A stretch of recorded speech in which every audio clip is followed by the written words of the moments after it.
কালীগঞ্জ উপজেলা বিক্রয় প্রতিনিধি, আমরা 200 এসআর আছি। জাস্ট আমাদের এই তেলের সংকটের কারণে আমরা মার্কেটে যাইতে পারছি না। আমাদের প্রতিদিন সপ্তাহে 6টা রুট আছে। সর্বনিম্ন 80 থেকে 100 কিলো মোটরসাইকেল চালাইতে হয়, আর 100 কিলো চালাইতে গেলেই প্রতিদিন আমাদের 150 থেকে 200 টাকার তেল লাগে। কিন্তু আমরা তেল সংকটের কারণে আমাদের বাই রোডে যাইতে আছে। বাই রোডে গেলে মিনিমাম 200 থেকে 300 টাকা খরচ আছে। আমরা উপজেলা নির্বাহী অফিসারের কাছে আসছি। উপজেলা নির্বাহী অফিসার, আমাদের দাবি যে 200-র বেশি সার্ভিস ও ফিচারে লেনদেনের সব বিকাশ অ্যাপে সম্ভব। আমাদের প্রতিদিন সর্বনিম্ন 500 টাকার তেল দিতে 200 প্লাস লোক আছে, সেটা 1 দিন 2 দিন 3 দিন পরে সমন্বয় করে দিক, এই দাবি নিয়ে আমরা এখানে আসছি।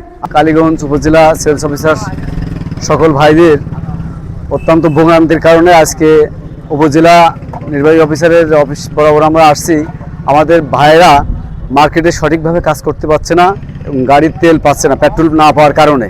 এজন্য আমাদের সেলসে ব্যাপক ক্ষতি হচ্ছে এবং আমরা অর্থনৈতিকভাবে আমাদের পারিবারিক অত্যন্ত প্রভাব পড়ছে। এই কারণে উপজেলা নির্বাহী অফিসারের বরাবর আমরা এর সহযোগিতা কামনা করছি, যাতে সুন্দরভাবে আমরা মার্কেটে কাজ করতে পারি, আমরা যাতে তেল পাই, এই আশা আমরা উপজেলা মহোদয়ের কাছে করছি।